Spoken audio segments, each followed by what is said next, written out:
АКШ карулы күштері Иранға қарсы әуе шабуылдарының қатарынан 6-шы түн бойы үдетіп жатыр. Жұмаға қараған түні елдің оңтүстігіндегі маңызды азаматтық инфрақұрылымдар соққыға жығылып, кем дегенде 7 адам қаза тапты. Иранның мемлекеттік бақтары АКШтың жоғары дәлдіктегі соққыларынан жағалаудағы Бендер-Хамир қаласының стратегиялық транзиттік көпірлері қирағанын хабарлады. Оған қоса әуе шабуылдарының келесі толқыны Иран-Шахр әуежайы мен Бендер-Аббастағы маңызды темір жол торабын ауыр шығынға ұшыратты. Көлік дәліздеріне жасалған бұл тікелей шабуылды АКШ орталық қолбасшылығы да ресми түрде растады.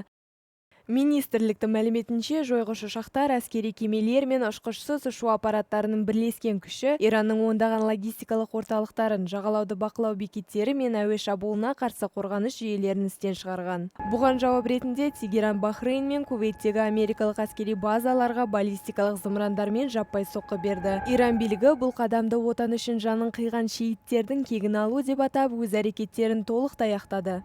Қақтығыс Парсы шығанағында одан әрі өршіп тұр. Қатар қорғаныс министрлігі жұма күні таңертең Доха аспанында бірнеше зымыран атып түсірілгенін мәлімдеді. Нәтижесінде шарпынды сынықтардан бір бала жарақат алған. Бұл оқиға уақытша бітімнің толық күйрегенін дәлелдейді. Президент Дональд Трамп Ақ үйден жасаған мәлімдемесінде Вашингтон әрі жеңіске жетіп жатыр деп сендіргенімен, аймақ қайтадан жаппай соғыс бастады.